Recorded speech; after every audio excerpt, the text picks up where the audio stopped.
আজ আমি অনেক মজাদার একটা রেসিপি নিয়ে এসেছি। এই রেসিপিটা খেয়ে আমার বাসার সকলে অনেক ফিদা হয়ে গিয়েছে এবং বারবার খেতে চেয়েছে, কারণ রেসিপিটা খেতে অসম্ভব মজা।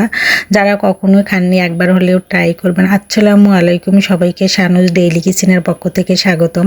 আশা করি সবাই খুব ভালো আছেন, সুস্থ আছেন। যে রেসিপিটার কথা বলছি সেটা হচ্ছে আমাদের হাতের নাগালেই সবসময় থাকে।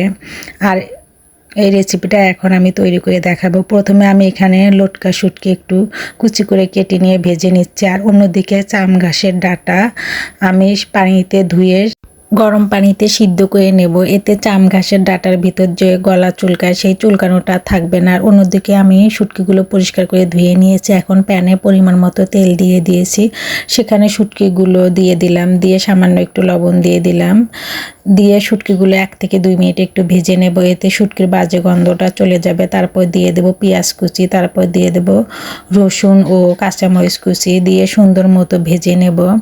এতে শুটকির ভিতরের গন্ধটা চলে যাবে এবং সুন্দর একটা ফ্লেভার চলে আসবে। তারপর দিয়ে দেব 1 চামচ হলুদ গুঁড়া, আর তারপর দিয়ে দেব কুচি করে রাখা আলুগুলোকে দিয়ে আমি সবগুলো উপকরণ সুন্দর মতো মিক্সার করে নেব।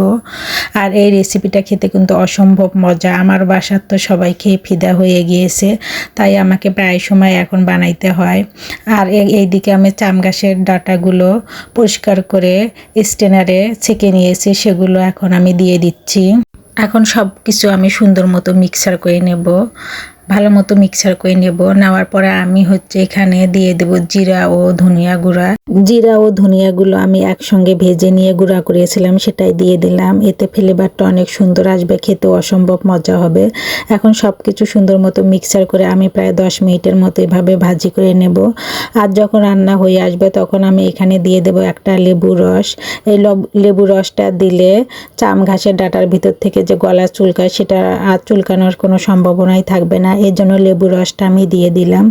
দিয়ে এখন আমি উল্টে পাল্টে প্রায় লো আছে আরও 10 মিনিটের মতো ভাজি করে নেব।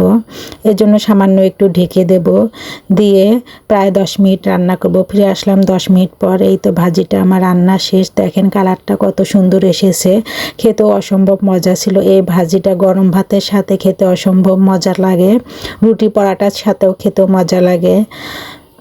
আর যারা কখনো খাননি একবার হলেও ট্রাই করবেন, কারণ খেয়ে আপনারা অনেক বেশি মজা পাবেন এবং বারবার খেতে চাবেন।